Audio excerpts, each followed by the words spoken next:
जय हिंद। नमस्कार दोस्तों, आप सभी का एक बार फिर स्वागत है।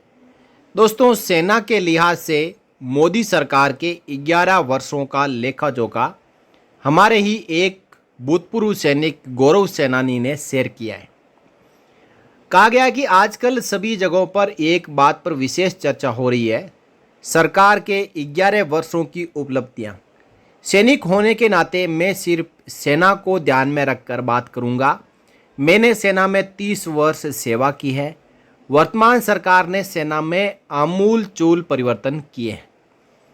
देखिए, ये जो साहब है, ये सेना शिक्षा कोर यानी आर्मी एजुकेशन कोर से सेवानिवृत्त है।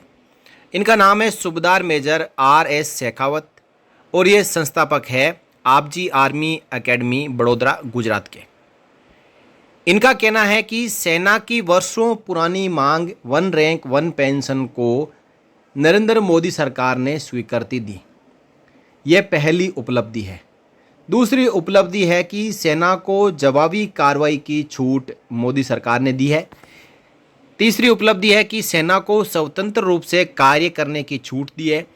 अगली उपलब्धि है बुलेट प्रूफ जैकेट और हेलमेट की 100% उपलब्धता रखना। अगली जो उपलब्धि है वो है बॉर्डर एरिया का संपूर्ण विकास मोदी सरकार द्वारा किया गया है।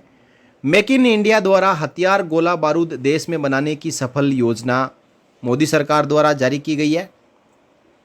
सातवीं उपलब्धि है कि सेना को 2.5 मोर्चे की लड़ाई के लिए तैयार किया जाना। आठवीं उपलब्धि है त्वरित और सटीक कार्रवाई के लिए CDS रैंक का गठन किया जाना। ये भी सेना की वर्षों पुरानी मांग थी। नौवीं उपलब्धि है विश्व की सर्वोत्तम असोल्ट राइफल सेना को दिया जाना। 10वीं उपलब्धि है विश्व का सबसे उत्तम एयर डिफेंस सिस्टम S-400 अर्थात सुदर्शन चक्र को सेना में शामिल करना। अगली उपलब्धि है विश्व के सर्वोत्तम लड़ाकू विमान राफेल को सेना में शामिल करना। 12वीं उपलब्धि है भारत के द्वारा अग्नि और पृथ्वी मिसाइल को बनाना।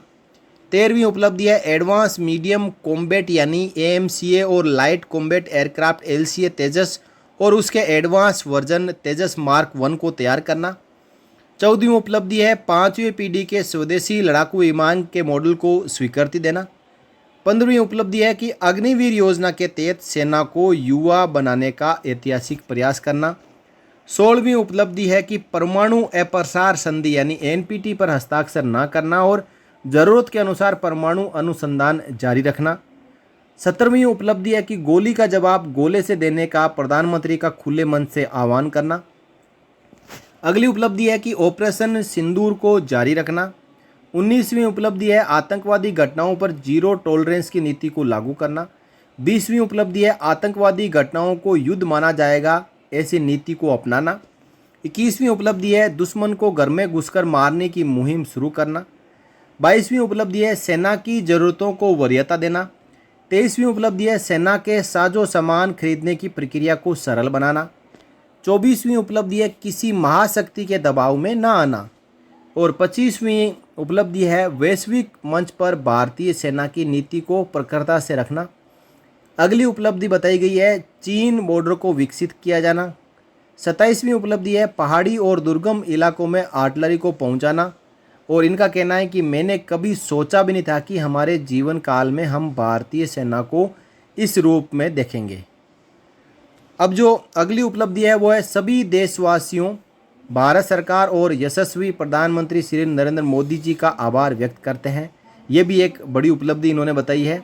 और ये पूरा लेख लिखा है सूबेदार मेजर RS शेखावत, AEC के हैं ये और संस्थापक है आपजी आर्मी एकेडमी बड़ोदरा गुजरात।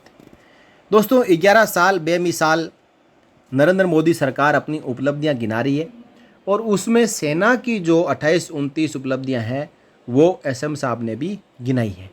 इन्होंने ये सारी उपलब्धियां राष्ट्रीय हिंदी दैनिक जो समाचार पत्र है तरुण मित्र, इसके 18 जून 2025 के अंक में प्रकाशित करवाया है। इसको आप भी पढ़ सकते हैं। और यदि इन उपलब्धियों में आपको लगता है कि ये जो उपलब्धियां हैं ये मनगढ़ंत है या फिर सरकार ने ऐसा कोई काम नहीं किया है या फिर सरकार ने जो ये उपलब्धियां सरकार की है वो सही में करेक्ट है, तो आप अपनी राय इस वीडियो के कमेंट बॉक्स में रखें। साथ ही साथ नरेंद्र मोदी सरकार सैनिकों और पूर्व सैनिकों के कल्याण के लिए जो कार्य कर रही है वो आपको कैसे लग रहे हैं, इस बारे में आप क्या राय रखते हैं, कमेंट सेक्शन में कमेंट कर हमें अपनी राय ज़रूर दें। वीडियो पसंद आई हो तो वीडियो को ज़्यादा से ज़्यादा लाइक करें और साथियों के साथ में शेयर ज़रूर करें और हमारे चैनल को सब्सक्राइब कर बेल आइकन को प्रेस करना ना भूलें ताकि जो भी लेटेस्ट अपडेट आए वो तुरंत आप तक पहुंच सके। आज की वीडियो में बस इतना ही। जल्द ही हाजिर होंगे एक नए वीडियो के साथ। तब तक धन्यवाद। जय हिंद, जय भारत, वंदे मातरम।